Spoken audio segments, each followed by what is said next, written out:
آج ہم آپ کے لیے غالب کی جو غزل منتخب کر کے لائے ہیں اس کا پہلا شعر ہے: نفس نہ انجمن آرزو سے باہر کھینچ، اگر شراب نہیں انتظار ساغر کھینچ۔ اصل میں نفس تو آپ جانتے ہیں کسے کہتے ہیں، نفس کہتے ہیں سانس کو، اور انجمن آرزو کہتے ہیں بہت ساری آرزوؤں کے جمع ہو جانے کو۔ اگر شراب نہیں انتظار ساغر کھینچ، کھینچ سے مراد ان کی ہے یہاں پر انتظار کرنا، طویل انتظار کرنا، بہت عرصے تک منتظر رہنا۔ تو آپ آرزو کا مطلب تو جانتے ہیں، انجمن کا مطلب ہم نے آپ کو ابھی بتا دیا۔ تو وہ کہہ یہ رہے ہیں اپنے اس شعر میں کہ ایک سانس بھی آرزو کی انجمن سے باہر نہ نکال، یعنی آرزو کا دم بھرے جا اور اس کا دامن مضبوطی سے تھامے رکھ، یعنی جیسا کہ علامہ اقبال نے کہا تھا کہ پیوستہ رہ شجر سے امید باہر رکھ۔ تو وہ یہ کہتے ہیں کہ اگر فی الحال تجھے شراب میسر نہیں آتی تو فکر نہ کر، اور ساغر کے دور کا انتظار کر کہ جب جام اس محفل میں سب کو مل رہا ہے تو اس بات کا یقین رکھ کہ کسی وقت تیری باری بھی آ جائے گی۔ اصل میں خواتین و حضرات، یہ جام اور یہ شراب اور یہ دور، یہ سب ایک قسم کی فرضی باتیں ہیں، یعنی یہ ایک اشارے ہیں۔ وہ کہنا یہ چاہتے ہیں کہ انسان کو امید کا دامن کبھی نہیں چھوڑنا چاہیے، اور کتنی بھی تکلیفیں پیش آئیں آدمی کو پر امید رہنا چاہیے اور صبر کے ساتھ اپنے مقصد کے لیے جد و جہد اور کوشش کرتے رہنا چاہیے، کیونکہ کامیابی اسی کو ملتی ہے جو صبر اور سکون کے ساتھ اپنی باری کا انتظار کرتا ہے۔ تو یہ شراب کی ایک طرح سے، یا شراب کے جام کی ایک طرح سے انہوں نے مثال دی ہے، اور وہ کہتے ہیں کہ انجمن آرزو جو ہے جو تیری آرزویں ہیں، تو اپنی ان آرزوؤں پر پورا یقین رکھ اور پورے یقین کے ساتھ اپنے مقصد کو پانے کی کوشش کر، اور اس میں صبر سے کام لے تو ضرور کامیاب ہو جائے گا۔ اگلا شعر ہے: کمال گرمی سعی تلاش دید نہ پوچھ، برنگ خار میرے آئینے سے جوہر کھینچ۔ کمال گرمی سعی تلاش دید یہ ہے کہ کسی بھی قدردان کی تلاش میں اپنی کوششوں کو ایک انتہا پر پہنچا دینا۔ کمال تو آپ جانتے ہیں کسی کہتے ہیں کسی بھی چیز میں بے پناہ مہارت حاصل کر لینا، اور دید کہتے ہیں دیکھنے کو، اور سعی کہتے ہیں تلاش کو۔ تو سعی و تلاش انہوں نے ایک ساتھ استعمال کر دیا ہے۔ اور برنگ خار میرے آئینے سے جوہر کھینچ، جوہر کھینچنا کہتے ہیں کسی بھی چیز کی اصلیت کو پا لینا۔ تو وہ یہ کہتے ہیں کہ میں نے جو کسی بھی اللہ کے خاص بندے کو، جس کو اللہ نے کوئی خاص وصف یا خاص خوبی دی تھی، اس کی تلاش میں ساری زندگی گزار دی، اور اس طرح گزاری کہ اسے ایک انتہا پر پہنچا دیا۔ اس کے بارے میں مجھ سے کچھ نہ پوچھو، میں کیا بتا سکتا ہوں کہ اس دوڑ دھوپ میں مجھ پہ کیا گزری، لیکن اب میں بالکل مایوس ہو چکا ہوں۔ اور میرے دوست، تو اگر کوئی خدمت انجام دے سکتا ہے تو صرف یہ کہ میرے اندر جو کمال ہیں، جو میرے اندر جوہر چھپے ہوئے ہیں، انہیں اس طرح نکال جیسے کسی کے پاؤں سے کانٹے نکالے جاتے ہیں۔ اور کہتے ہیں کہ حق یہ ہے کہ جب کوئی میری قدر پہچاننے والا ہی نہیں اور کسی کو اندازہ ہی نہیں کہ فطرت نے، قدرت نے یا اللہ نے مجھ میں کون کون سے کمالات بھر رکھے ہیں، تو ان جوہروں کی حیثیت بھی کانٹوں کی سی رہ گئی ہے، پھر انہیں کیوں نہ باہر نکال کر دیا جائے۔ اصل بات یہ ہے، خواتین و حضرات کے غالب اپنے دور کے ایک جینیس تھے، جنہیں ہم جینیس کہتے ہیں، اور یہ بھی سچ ہے کہ ان کی قدر کو اس وقت کسی نے ویسے نہیں پہچانا جیسے کہ بعد میں آنے والے زمانے میں لوگوں نے ان کو پہچانا۔ ہم اس کی ایک مثال یہ دے سکتے ہیں کہ وہ اتنے بڑے شاعر تھے کہ آج انہیں اب کیا کہا جائے کہ انہیں آج شاعری کا کون سا مقام اونچے سے اونچا مقام ہے، ہماری سمجھ میں نہیں آتا کہ ہم انہیں کیا مقام دیں۔ لیکن اتنے باکمال شخص ہونے کے باوجود اور اپنے وقت سے اتنا آگے چل کر سوچنے کے باوجود آپ نے دیکھا کہ غالب کم از کم مالی طور پر ساری زندگی انتہائی پریشان رہے۔ حالانکہ اس وقت کی انگریز حکومت تھی، اگر وہ کوئی انگریز شاعر ہوتے تو یقیناً اسی وقت وہ بہت ہی اعلیٰ پائے کی معاشی زندگی گزار رہے ہوتے، لیکن کسی نے ان کی فکر نہیں کی۔ یہ درست ہے کہ چند ریاستوں کے جو مسلمان نواب تھے وہ ان کی کچھ نہ کچھ مدد کر دیا کرتے تھے، لیکن ایک تو ان کے اخراجات بہت زیادہ تھے اور زندگی گزارنے کا انداز بڑا نوابی تھا، تو وہ ہمیشہ ایک بہت ہی مختصر سی ان کو پینشن ملتی تھی، شاید 70 یا 72 روپے ماہانہ، تو اس میں وہ بیچارے اپنا گزر بسر کرتے تھے۔ تو ان کے اندر جو جوہر تھے، جو ان کے اندر جو کمالات تھے،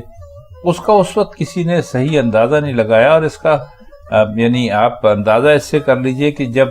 ان کا انتقال ہوا ہے تو اس وقت بھی وہ 800 روپے کے مقروض تھے، جو ان کے مرنے کے بعد کسی نواب نے وہ پیسہ ادا کیا تھا۔ تو وہ ایک طرح سے مایوسی کی بات کرتے ہیں، اور وہ ٹھیک کرتے ہیں کہ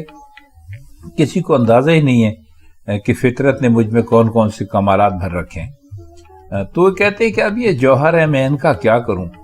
بس ان کو تو چن چن کے جیسے کانٹے نکالے جاتے ہیں، کوئی میرے اندر سے نکال دے تاکہ مجھے یہ اطمینان ہو جائے کہ اب میرے اندر کوئی جوہر کسی قسم کا باقی نہیں رہا، اور مجھ میں اور کسی عام آدمی میں کوئی فرق نہیں ہے۔ اس شعر کی تشریح ذرا لمبی ہو گئی، لیکن اس کی ضرورت تھی کہ آپ کو پورا پس منظر بتایا جاتا، تو ہم نے اس شعر کی تشریح ہونے دی اور خود کو روکا نہیں، اور چاہا کہ آپ کو تمام معلومات بہم پہنچ جائیں۔ ہماری عموماً کوشش ہوتی ہے کہ ویڈیو زیادہ لمبی نہ ہو، لیکن بعض اوقات بعد میں یعنی بیچ میں کوئی ایسی بات آن پڑتی ہے کہ بات کو بہت مجبوراً لمبا کرنا پڑتا ہے۔ اگلا شعر ہے، تجھے بہانہ راحت ہے انتظار اے دل، کیا ہے کس نے اشارہ کہ ناز بستر کھینچ۔ بہانہ راحت کہتے ہیں آرام کرنے کے بہانے کو، تو وہ اپنے دل سے کہہ رہے ہیں کہ یہ تجھ سے کس نے کہہ دیا کہ تو ناز بستر کھینچ۔ اب ناز بستر کھینچ کا مطلب یہ ہے کہ بستر پر پڑا رہے ہر وقت آرام اور سکون کے ساتھ، اور کوئی کام نہ کر۔ تو کہہ رہے ہیں کہ تو محبوب کے انتظار کو راحت اور آسائش کا بہانہ بنا لیا ہے، تو اس سے کس نے کہا کہ بستر پر لیٹا رہے اور بس اسی میں عمر بسر کر دے۔ عاشق کو تو راحت سے اور آرام سے کیا واسطہ، اس کا کوئی کام تھوڑا ہی ہے کہ بستر پر لیٹ کر آنکھیں دروازے پر لگائے رکھے کہ جی اب محبوب خود بخود یہاں آ جائے گا میرے پاس۔ عاشق کا کام تو یہ ہے کہ وہ چیخے چلائے، آہ فریاد کرے، صحرا کے چکر لگائے، اور اپنے دامن کو تار تار کر کے دیوانوں کی طرح پھرے۔ محبوب تک پہنچنا کوئی آسان کام ہے؟ اصل میں اس شعر میں بھی عمل کرنے کو کہا گیا ہے۔ کوئی بھی مقصد ہو وہ کوشش کے بغیر تو حاصل نہیں ہو سکتا۔ یہ طریقہ تو نہیں ہے کہ بستر پر لیٹ گئے اور سمجھ لیا کہ سب کچھ خود بخود ہو جائے گا۔ تو یہ منزل تو انتہائی مشکل کی اور جفا کشی کی ہوتی ہے، اور اس میں ان لوگوں کو تو قدم ہی نہیں رکھنا چاہیے جو کہ محنت اور مشقت کے عادی نہیں ہیں۔ تو انہوں نے اس میں بھی یہ بتانے کی کوشش کی ہے کہ اگر آپ کو کوئی مقصد حاصل کرنا ہے تو اس کے لیے آپ ہاتھ پر ہاتھ دھرے بیٹھ نہیں سکتے، آپ کو اس کے لیے کام کرنا پڑے گا، محنت کرنا پڑے گی، دنیا میں گھومنا پڑے گا، اپنے آپ کو پریشانیوں میں ڈالنا پڑے گا، تب کہیں جا کر آپ یہ کوشش یہ مقصد اور یہ منزل حاصل کر سکتے ہیں۔ تو اگلا شعر ہے کہ تیری طرف ہے بحسرت نظارہ نرگس، بکوری دل چشم رقیب ساغر کھینچ۔ یہ اپنے محبوب سے کہہ رہے ہیں کہ نرگس کا پھول تو آپ جانتے ہیں کہ کیسا ہوتا ہے، تو وہ کہتے ہیں کہ وہ تجھے حسرت سے دیکھ رہی ہے، یعنی جو بھی تجھے حسرت سے دیکھے گا وہ میرا رقیب بن جائے گا۔ تو اسی طرح نرگس کا جو پھول ہے وہ بھی میرا نقیب بن گیا، کیونکہ وہ تو ٹھیک ہے کہ وہ تجھے بہت محبت سے دیکھ رہی ہے، لیکن اس میں وہ شوق اور اس محبت کی جھلک بھی موجود نہیں ہے، اور اس کی آنکھ بھی اندھی ہے، کیونکہ بظاہر آنکھ ہونے کے باوجود، یعنی پھول میں تو ایسا لگتا ہے کہ پھول کی آنکھ بنی ہوئی ہے، لیکن اس میں وہ دیکھنے والی روشنی نہیں ہے۔ لہذا اس رقیب سے جس کا دل اور آنکھ دونوں اندھے ہیں، بالکل بے پرواہ ہو کر شراب کا ساغر پی جا۔ اصل میں بکوری دل و چشم جو ہے وہ رقیب کو بددعا دینے کے لیے بھی بولتے ہیں، اور نظر کا جو بد اثر ہوتا ہے اس کے لیے بھی اس لفظ کو استعمال کیا جاتا ہے۔ خواتین حضرات، بات یہ ہے کہ اب ہم اس دور میں داخل ہو چکے ہیں جہاں مجھے بہت ہی افسوس کے ساتھ کہنا پڑتا ہے، ہم بہت اچھی اردو استعمال نہیں کر رہے۔ ہم اردو میں آسانی کے لیے انگریزی کا تڑکا لگا دیتے ہیں، اور نہ ہم پرانے محاورے استعمال کرتے ہیں، نہ ہم پرانے اشارے استعمال کرتے ہیں، حالانکہ زبان بہت وسیع ہے، اور وسیع اس معنی میں ہے کہ اس سے ہم نے ہندی کے بہت خوبصورت الفاظ، عربی کے اور فارسی کے ہم نے لیے ہیں، تو ہمیں کوئی خاص اتنی ضرورت نہیں ہے کہ ہم کچھ آسان سمجھتے ہوئے انگریزی کے الفاظ جہاں بھی فٹ کرنا ہو وہاں کر دیں۔ تو ہمارے یہاں بہت سارے لوگوں کو نہ نرگس کے پھول کا پتہ ہے، اور نہ یہ پتہ ہے کہ اس کی ایک آنکھ ہوتی ہے، ظاہر ہے کہ پھول دیکھ تو سکتا نہیں ہے، تو وہ، اور نہ ہمارے یہاں کسی کو یہ پتہ ہے کہ چشم رقیب جو ہے وہ بددعا کے لیے بھی بولا جاتا ہے۔ بہرحال ہم نے اس شعر کا کچھ مطلب کرنے کی کوشش کی ہے، اللہ کرے کہ آپ کی سمجھ میں آ گیا ہو۔ ہم آپ سے پہلے بھی کہہ چکے ہیں کہ آپ اگر اس تشریح کو دوبارہ سنیں گے تو پھر آپ کی سمجھ میں یہ بات بہت آسانی سے آ جائے گی۔ اب اس کا اگلا شعر ہے، بنیم غمزہ ادا کر حق ودیت ناز، نیام پردہ زخم جگر سے خنجر کھینچ۔ ودیت کہتے ہیں امانت کو، یعنی کسی شخص کے پاس کوئی چیز حفاظت کی غرض سے رکھ دیں تو اس کو ودیت کہتے ہیں۔ ودیت اس میں استعمال کیا جاتا ہے، دینے کو بھی استعمال کیا جاتا ہے کہ اس نے فلاں کو فلاں خوبی ودیت کر دی وغیرہ۔ اور نیام کہتے ہیں تلوار وغیرہ کا جو غلاف ہوتا ہے اس کو نیام بولتے ہیں، نیام جس میں تلوار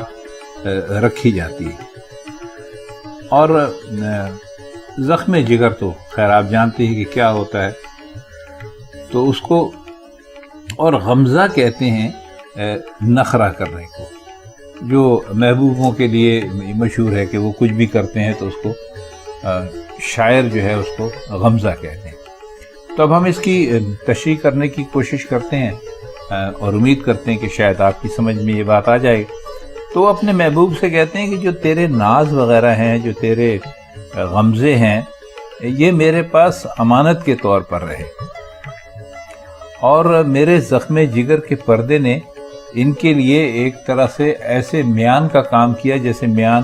تلوار کے لیے کام کرتی ہے، یعنی تلوار کو اپنے اندر رکھتی ہے۔ تو اب پورا تو نہیں بلکہ آدھا غمزہ ہی دکھا اور اس امانت کا حق ادا کر دے، یعنی خنجر کو میرے زخم جگر کے غلاف سے باہر کھینچ دے۔ اب نیم غمزہ یا نیم نخرہ یا نیم ناز اس لیے کہا کہ خنجر کی جب ضرب لگاتے ہیں یعنی کسی کو خنجر مارتے ہیں تو پورے غمزے کی ضرورت ہوتی ہے، لیکن خنجر باہر کھینچنے کے لیے صرف آدھے غمزے ہی کی نمائش ہوتی ہے۔ مقصد یہ ہے کہ جس طرح محبوب ناز اور ادا کا خنجر جگر سے کھینچنے کے لیے سامنے آئے گا اور اس طرح دیدار کی آرزو بھی پوری ہو جائے گی، یعنی وہ ایک طرح سے ایک ہی تیر سے دو شکار کرنا چاہ رہے ہیں کہ محبوب سے کہتے ہیں کہ بھائی اب یہ اپنے خنجر کو باہر نکال لو، تو جب وہ خنجر باہر نکالنے کے لیے آئے گا تو ہمیں محبوب کا دیدار بھی اسی بہانے سے ہو جائے گا۔ اچھا، اب اس کا جو آخری شعر ہے وہ یہ ہے کہ میرے قدح میں ہے صہبائے آتش پنہا، بروئے صفرا کباب دل سمندر کھینچ۔ قدح آپ جانتے ہیں کہ کسے کہتے ہیں، پیالہ یا ساغر جو ہوتا ہے اس کو، اور صہبا کہتے ہیں شراب کو، اور آتش پنہا کا مطلب ہوتا ہے چھپی ہوئی آگ، کیونکہ پنہا آپ کو معلوم ہے کہ چھپے ہوئے کو کہتے ہیں اور آتش آگ کو کہتے ہیں، تو آتش پنہا ہوئی چھپی ہوئی آگ، اور صفرا کہتے ہیں دسترخوان کو۔ تو وہ کہتے ہیں کہ میرے جو ساغر ہے میں جو شراب ہے، چھپی ہوئی شراب ہے، یہ چھپی ہوئی شراب کی آگ بھری ہوئی ہے، یعنی یہ آتش عشق کی شراب ہے۔ تو اس کا تقاضا یہی ہے کہ دسترخوان پر سمندر کا دل کباب کر کے رکھا جائے۔ اچھا، سمندر کے بارے میں ہم آپ کو یہ بتا دیں، یہ سمندر نہیں ہے، یہ سمندر ہے، یعنی سین پر زبر ہے اور میم پر زبر ہے، اور باقی تو ویسے لکھا ہوا ہے جیسے سمندر لکھا جاتا ہے۔ سمندر اصل میں ایک جانور ہوتا ہے، فرضی جانور ہے، اس کے لیے کہا گیا ہے کہ وہ پانی میں رہتا ہے اور وہ آگ کا بنا ہوا ہے اور وہ آگ کھاتا ہے اور وہ آگ ہی اگلتا ہے۔ تو ایسے جانور کا جو دل ہوگا ظاہر ہے کہ وہ کس قدر آگ کا بنا ہوا ہوگا۔ تو وہی کہتے ہیں کہ بھئی ہمارا تقاضا یہ ہے کہ ہمارے دسترخوان پر اس آتشی جو جانور ہے اس کا دل کباب کر کے رکھا جائے، کیونکہ اس کی زندگی آگ میں گزرتی ہے، اور وہی کباب جو ہے وہ آتش عشق کی شراب کے لیے موضوع ہو سکتے ہیں۔ یعنی آتش عشق، جیسے ظاہر ہے آپ کو معلوم ہے کہ جب لوگ شراب پیتے ہیں تو اس کے ساتھ کوئی نہ کوئی چیز ضرور رکھتے ہیں کھانے کے لیے، غالباً شراب تلخ ہوتی ہے، ہمیں تو اس کا تجربہ ہے نہیں، سنا ہی ہے، تو منہ کا ذائقہ تبدیل کرنے کے لیے، تو اس لیے بھی شراب اور کباب اس کا ایک جوڑ سمجھا جاتا ہے۔ تو وہ کہتے ہیں کہ جب ہماری شراب اس قدر تلخ ہے، آگ کی طرح ہے، تو وہ جو جانور ہے سمندر، تو اس کے لیے تو اس کے دل کا، یعنی جلتے ہوئے دل کا کباب ہی ہماری جلتی ہوئی شراب کے لیے موضوع رہ سکتا ہے۔ تو خواتین حضرات، یہ تھی آج کی غزل۔ ویڈیو کچھ طویل ہو گئی ہے، لیکن بہرحال یہ ہماری مجبوری تھی کہ اس کو اپنی طرف سے تو ہم نے بہت مختصر بیان کرنے کی کوشش کی ہے۔ اصل میں غالب کا کلام کچھ ایسا ہے کہ اس کو جب ہم بھی پڑھتے ہیں تو کوئی نہ کوئی نیا نقطہ اس کے اندر سے